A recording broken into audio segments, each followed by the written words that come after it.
All right. Hey, what's up, everybody? It is Monday, April 14th. Can I ask a question of all the dozens of people who might be listening to the start of this? Do you think it would be fun if we opened up like for the loyal people, like a little bit early? Like a little bit early to be like, do you want to hear a little bit of our like pre-show banter? Because it's pretty awesome, honestly. Like we have a lot of really great conversations. I don't know. I just thought that would be fun. Sometimes it's the best part, unfortunately. Yeah. It's only for us. What do we cover? We got all right. So who do we got? We got Adam Peak, People of Packaging Podcast. You might have heard of him before, and Corey Connors, the Packaging Podcast host. Good morning, everyone. Hi, guys. And you got me, Evelio Matos, host of Packaging Unboxed. What do we got here? Pre-show banter is the best. Is that Ryan Fox? I feel like that has to be. Forget the product. Let's talk about the box. I like that. It's coming in from the YouTubes. Yeah. What are we covering today, boys? TikTok. Yeah. Crazy things happening on TikTok. Yeah. TikTok, California. What else are we talking? It is Ryan Fox. Hey. What else? What was the article you pulled up that I said we shouldn't talk about? And recycling is a joke. Yeah. I don't want to talk about it, but Velio said he was talk about according to Corey, recycling is. I don't like it. No. The latest article from Corey Connors, the golfer, not the podcast host. Right. He's not related to me.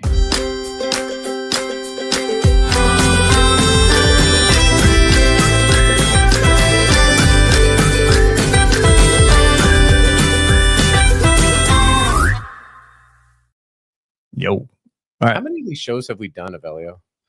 We've done over if we go back to the original when it wasn't Packaging Today, it was like Packaging something, Packaging Daily that we used to do. Packaging News Daily or something like that. Yeah, something like that. We've done over 300 of these. Jeez. That's at least. Yeah, so many. We are the longest running daily packaging talk show on LinkedIn in the United States of America that started in after 2023.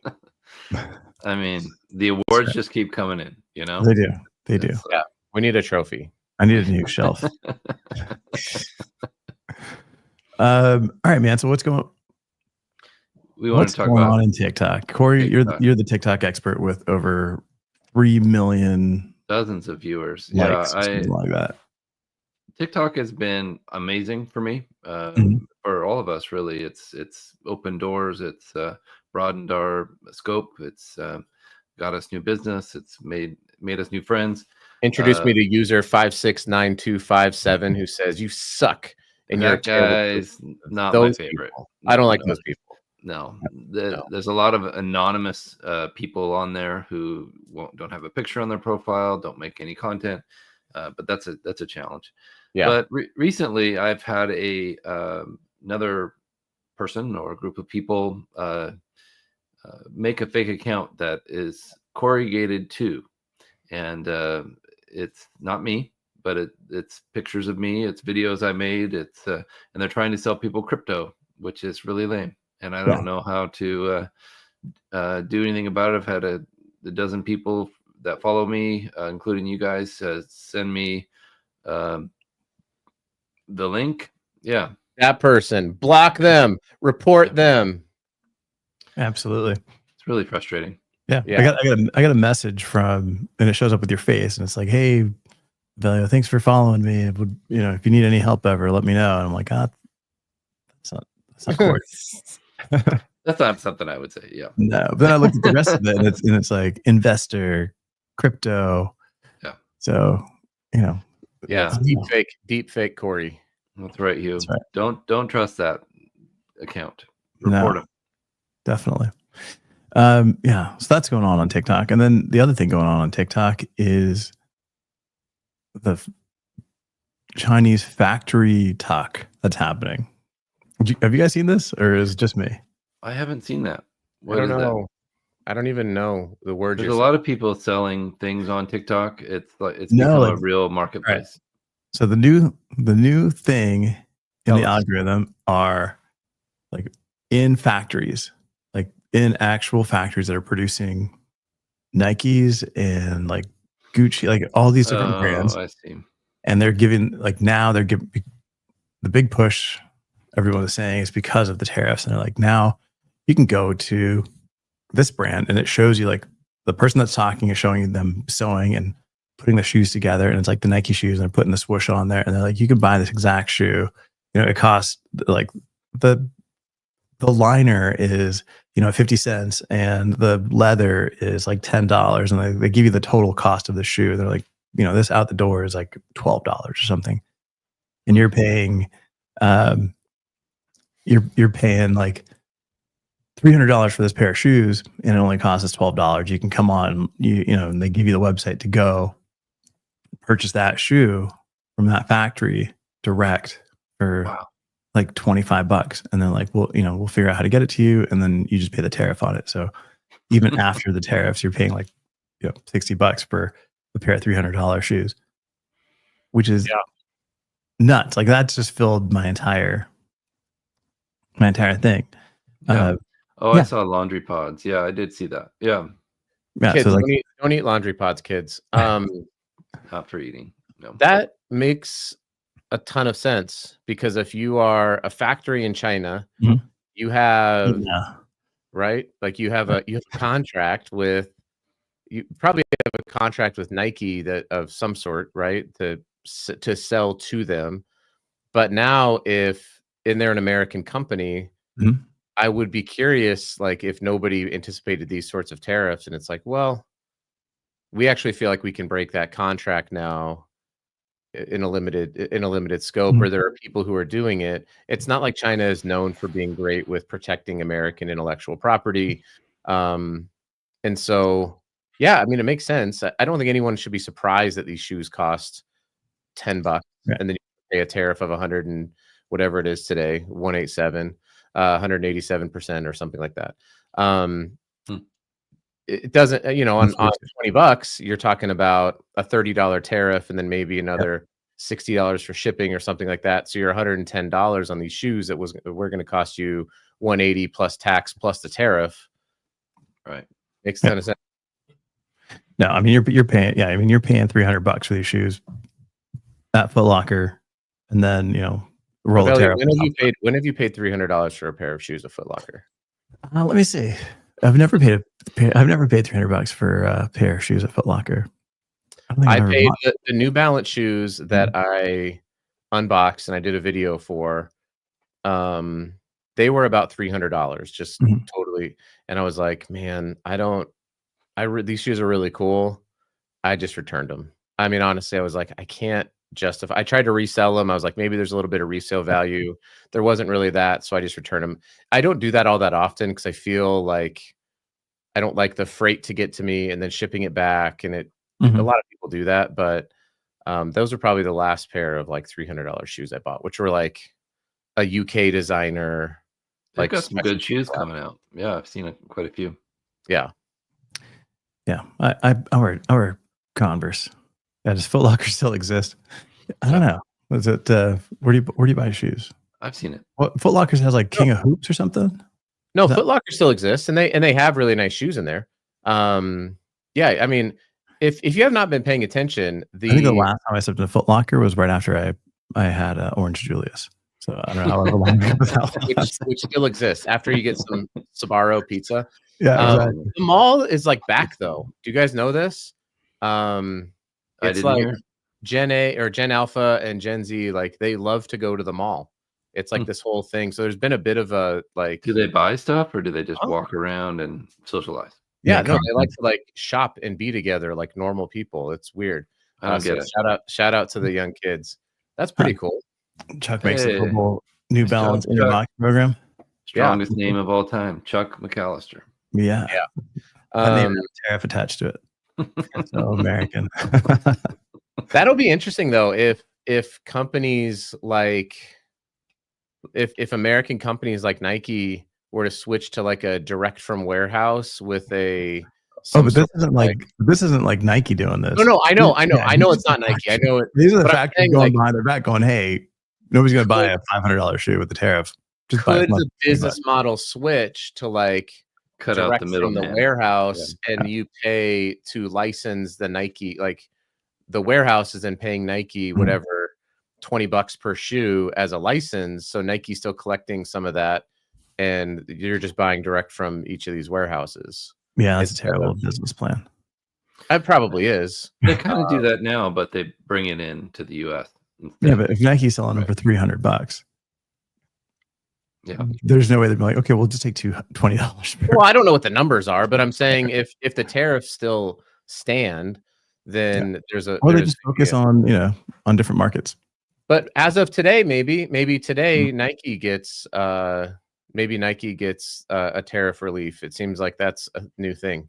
It's like every day there's a new. They're really struggling, aren't they, Nike? I have no idea. I don't know. Yeah, Chuck is right. There's the gray market for shoes, and Nike, by the way, and a lot of the shoe companies, it doesn't really bother them that much because it's still branding. Yeah. They're losing a little bit of money transactionally here and there, but at the end of the day, people still see the Nike swoosh out there. It's still like they don't really prosecute the fake shoe stuff as much. Now it has picked up a lot. And it's not just with shoes, it's with a lot of luxury goods, right? That's been a thing. Did you see that movie about Gucci? It was really interesting to see how the family the Lady Gaga movie? Yeah, it was really good. I liked it. But how the family said, well, we don't mind fake Gucci stuff because it gets the name out there to the young, to the people that maybe can't afford our legitimate bags. Which is why I set up a burner account on TikTok. It's called Corrugated2. I'm just trying to help. Make sure you invest with Adam. I'm just trying to help Corey's name get out there on the crypto. Yeah, it's a combination. No, that is not me. Go block and report them. They're not good people, please. No. All right. So let's move on to the next story. What's the next story? We got Gavin Newsom has a podcast. Yeah. And, can I talk about this? Because this was super interesting. So I drove to Durango, Colorado, which the drive from Salt Lake City to Durango is about 6 hours, and it is a beautiful drive. You go through Moab, you go through the mountains, you get down to the San Juans. Durango is beautiful. It was awesome. So about 6 hours down, 6 hours back. And a friend of mine told me about this Gavin Newsom podcast. If you don't know, Gavin Newsom is the governor of California.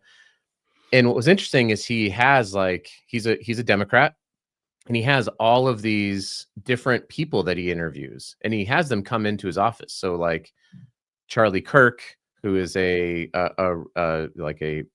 Trump supporting right-wing commentator, came into his office, and they had a very civil conversation, which was really refreshing to me, honestly, because but I was listening to this one with Ezra Klein. I listened to almost all of them because they were so compelling and fascinating. Let's get to the packaging. Hang on. I'm getting there. Jeez, we just talked about TikTok and Sbarro and sneakers for 45 minutes. So he's talking to Ezra Klein, and they're having this whole conversation about policy and how we have to have a lot of common sense in policy at the state levels. And I realized, man, there's a lot of, and I probably sowed a lot of fear about Senate Bill 54, and it's true, right? As it's currently written, compostable packaging is outlawed in California, will be outlawed in California, and flexible films will be outlawed in California if they're not monomaterial because of Cal Recycles. But I'm listening to the governor talk, and I had never heard him talk before. And I'm like, I bet you there's some common sense that's going to happen with this. Not someone's going to come in and get, big plastics is going to come in or do something. It's no, they really are trying to do the best that they can do. And that gave me a lot of hope for the future of sustainable packaging when it comes, whether it's EPR, whether it's, PCR laws, things like that. They're gonna have these big grandiose ideas, and they're going to put it out there. And then industry and recycling and the government, they're all going to have to come together and figure out how it's actually going to be executed so that it doesn't have a drastic negative impact on people. And that was really encouraging to me. I thought that was a piece of good news that the 5th largest economy in the world, the person who runs that is having these conversations right now. I'll be interested to see if he has somebody come on from the recycling industry. Maybe Corey Connors, the not golfer, can go on and talk with Gavin Newsom. He's busy golfing, but yes, no, I would love to be on the show. I would love to talk to him. And I know Rhodes Jepsen, the executive director of the Biodegradable Products Institute, I think that's what it's called, is fighting vigorously to include compostable packaging and materials in this new bill. They're very close to getting an amendment in the bill. It seems like they have already had a delay to the release of this, so maybe that's good news for some of the people like us who are focusing on sustainable packaging. Gives us an opportunity to pivot. Yeah, but if you're pro business, right? A lot of times people feel that sustainability, recycling, all that stuff is kind of against business because it costs more, and then this regulation makes it more difficult to create things. Right. I know there's been a few different funding freezes on programs like the Inflation Reduction Act, which basically provides a ton of money to recycling centers here and allows them to collect and grow recycling. So people are... Is that a pro? Is that a producer responsibility organization, or is that... No, it's for investment in recycling. Right? It's kind of like it basically separate from provides, correct. Which kind of hint. Sorry, my dogs are nuts. It basically just hinders the growth of recycling and reducing plastic pollution. And there's kind of a lot of push for more fossil fuel based packaging production, right? Right. Drill. We need to do something with that. So, yeah, I don't know if we're going to see a big push. I think we will. Honestly, I don't know if it's going to be recycling or if it'll be composting. I did go download because I thought the conversation. Yeah, I thought the conversation was so fascinating with Ezra Klein that I downloaded his book and I started to listen to that. 12 hours in a car is not a short period of time, and I was the one doing all the driving. And he talks quite a bit about a sustainable future and how we really can get there. Like, it's not a pipe dream, and actually it will happen with profitable business and commerce. Like, there's no way to regulate your way to it. He's actually he was like put a pretty good case like against regulations and why regulations have caused a lot of the problems we have today. Yeah. People get nervous. They pull back. Right. And that in some cases we need to deregulate and allow for, for example, make it easy to recycle, right? Like, thank you, Reed. Good comment. Yeah, that's a great comment about Maryland's need assessment.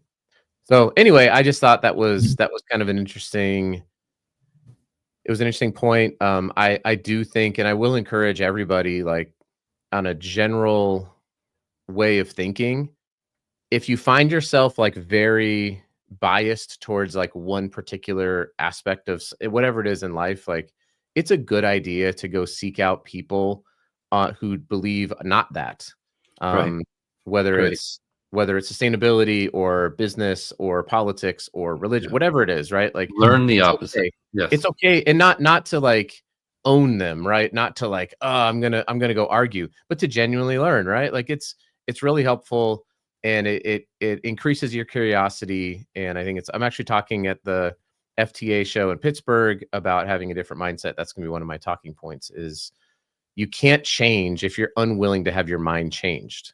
If you're like, I have to be the exact same person I was 10 years ago, then you will never actually change. You won't adapt. You won't evolve. You won't grow. Yeah. But having the ability, being able to change your mind is actually a really great thing, I think. I agree. Very wise. I don't think you'd change your mind about that. I'm not changing my mind about that. No.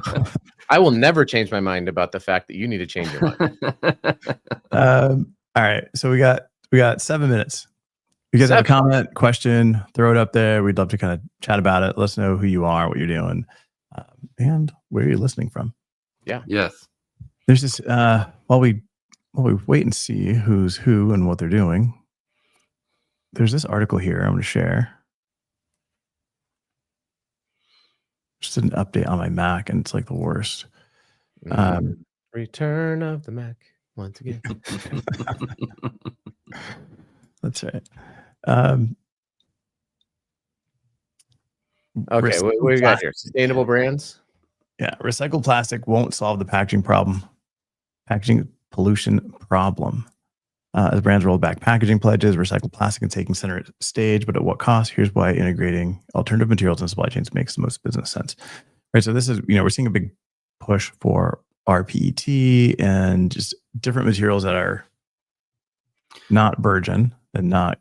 How do you push for rPET when you say recycling doesn't work? It's such a stupid concept. It doesn't make sense. You can't say recycling doesn't work and then say you need more recycled material in your goods.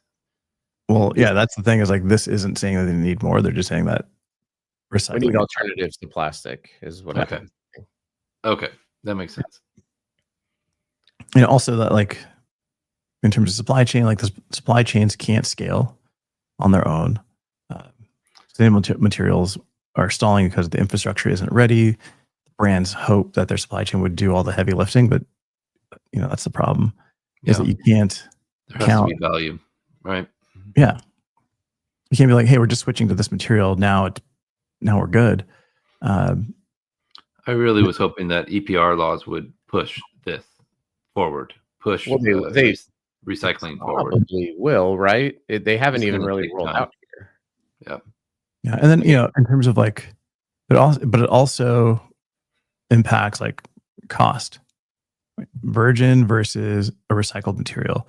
Yep. There's never going to be a parity between those two prices, which means is why the cost delta has to come somewhere else, right? It has to come off on the end where the fees would be applied. So you're going to get hoping for those fee reductions. Yeah, but if you don't increase the use of the material, you can't increase the demand for the material, which would help bring pricing down. And then if there's no demand, then there's no scale. And but we have a mechanism for how we've done this within the sustainability and climate arena, which is like solar and wind power. The costs of those have come down an insane amount. I mean, electric vehicles, the cost has come down an incredible amount. And so and a lot of that happened through, I want to say, a lot of federal government subsidies to help bring that cost down. So if we wanted to, we probably could bring that cost delta down. I would say that maybe what they're arguing in this article is no, don't subsidize PCR plastic. If we're going to do anything, we need to pivot to a compostable packaging or seaweed-based packaging or stuff that's not coming from fossil fuels. That kind of, I didn't read the article, but yeah, but I don't know that you have to go to seaweed plastics, right? Plastic is plastic. Doesn't matter where it's coming from. Well, yes, but also if it's coming from seaweed, that's some people, I don't know. Some people would argue that the feedstock of that is more sustainable than fossil fuels. That would be it is carbon. There's a lot of positives there. And it can be composted or recycled, which is if it's a coating. Yeah. Seaweed plastics cannot be composted unless they're NOPLA coatings can. NOPLA can. NOPLA is the one. It's the gold standard, right? I mean, there are several, and we know about some that aren't as fully not plastic as they say. But I think, but NOPLA is also, it is not a plastic. Like it doesn't fall within that category. There are the ones that are seaweed based plastics. And those are just plastic that come from a different feedstock, but at the end of the day, it's the same thing. And that stuff has to just be processed the same way. So it's like, what's the difference here? Yeah. We John coming in here at the end. Good morning, everyone. I will spend a better part of the week dealing with tariff fallout, even though our company isn't directly affected by tariffs. Some of it is good for us, but some of the unknowns are going to be negative for all retailers and consumers. Yeah, if you're a US-based manufacturer, you're probably getting a good push at the moment. I shared about this in Utah, and if anybody out there is looking for some really great people to hire, there was a company here called Modere. Used to be called New Ways. It's a direct sales, multi-level marketing company. They just had hired a new chief revenue officer a few months ago. They employed a couple hundred people here in Utah, and then I think it was last week they announced that they were closing immediately. Like everyone's gone, no one has a job, everyone's fired, and everyone's like lips have been sealed pretty much on it. But so I sort of speculated on LinkedIn. I'm like, I do wonder if they were like up against it, you know, like a lot of debt. They were trying to figure their way out of it. They hired this new person. They thought they just did a big event in Europe with a bunch of marketing people like the week before or 2 weeks before, and then they're just closed. And I do wonder if some of the market shift and the tariffs had anything to do with that. But I mean, there was thousands of like independent distributors around the world. Yep. There was a lot of stuff. There's a lot of suppliers who aren't going to get paid. You know, like there are very real fallouts to these tariffs, and we're feeling them here in Utah. Yeah.